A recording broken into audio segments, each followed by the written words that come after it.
Oh, we're doing this? We're doing this. Okay. Hello guys, welcome back to your favorite show on the whole platform. That is Minat IMAJI's very own podcast, Dadakan. Today, we're doing something a little bit different. We're going to take a look at a mobile game. A game that has caught quite a lot of people's attention and claimed its place in the market. That's right, we're going to talk about Call of Duty Mobile. In this episode, I will also compare it to PlayerUnknown's Battlegrounds Mobile in some aspects, because that game is kind of the main competitor of this game. Call of Duty Mobile has been out for about a year now, and it's possibly the best shooter on mobile, period. Everything you would expect from a Call of Duty game is right there. The multitude of game modes and the abundance of guns are mixed, with some elements taken from your typical mobile games such as daily login rewards and daily missions to keep you coming back. First, I want to talk about the multiplayer aspect of this game. There are 8 core game modes, ranging from team deathmatch to domination, not including the weekly rotation of the featured modes. There's a lot of words that you can use to describe all these modes, but explosive and action-packed are the ones that I would use. The multiplayer mode's fast-paced tempo, along with different types of score streaks and operator skills, means the game can be pretty challenging, especially if you're playing a ranked match.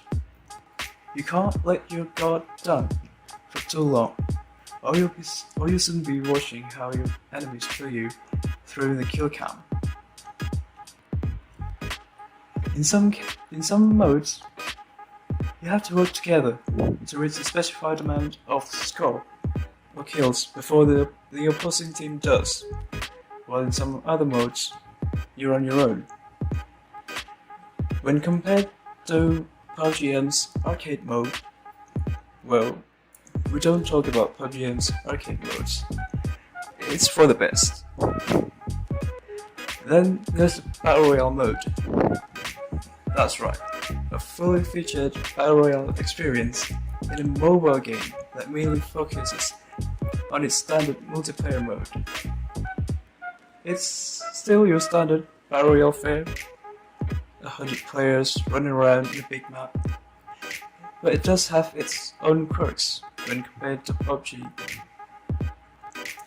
The simplest way to put it is that Kenalan's Battle Royale is just like PUBG's classic mode combined with some of PUBG's payload mode, such as the ability to revive dead teammates, rocket launchers, and helicopters. In Call of Duty Mobile, you can also choose your class, like the medic or the defender, based on your playstyle or what your team needs. It's not as good or as satisfying as PUBG is, but it's still pretty decent. The next thing that makes Kenalan stand out more between its competitors is the guns.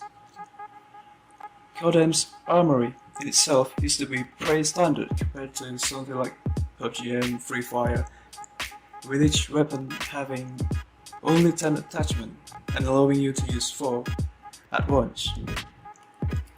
Gun camos and skins were also quite rare, because for the most part you have to buy them. Chances are you're going to see someone with the exact same weapon setup as yours. But that was a different time. 2 months ago, the gunsmith system came about and it completely changed the game. Now, each weapon has around 50 attachments in total. You can choose 5 to equip at once. People came up with their own different setups according to their playstyle, to adapt to the circumstances or to better suit the map layout. The camos and skins are now also treated like the mainline COD games, where most of them are grindable.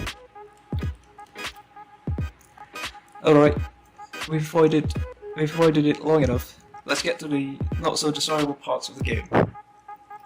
The first one being the gun's reloading animations. In Kenalan, you only have one reload animation for each weapon. It doesn't matter whether your gun is empty or not before the reloading sequence begins, it's always the same animation. For a mobile game, that's not bad per se, but it feels and look pretty sloppy when compared to, say, PUBG's reload animations. The second flaw here is that there are a lot of iconic, very recognizable guns that have weird, made-up names. Take the MB5 for example. Probably the most famous submachine gun in the world is called the QQ9 in-game. The QQ9. Right, what the hell kind of name is QQ9, eh? I didn't mop it like you, past selection. Look, I could overlook this issue if this was an indie developed game. Another problem with the game is the seemingly excess amount of bots in the game, even in ranked matches. You would think that a mobile game carrying such a big name like Call of Duty would not have any problems in gathering enough players. Apparently, this is a strategy to make players feel good so they would stick around and spend more money. I personally don't think that is the best business practice, but what can you do? It's Activision we're dealing with here. All things considered though, Call of Duty Mobile is still a pretty solid game.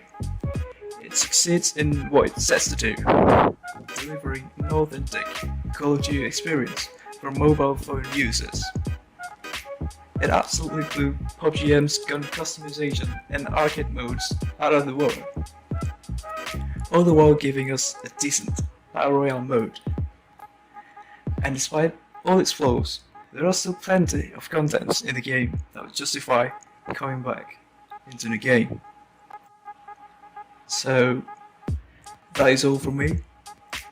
Sorry for wasting your time. See you next time.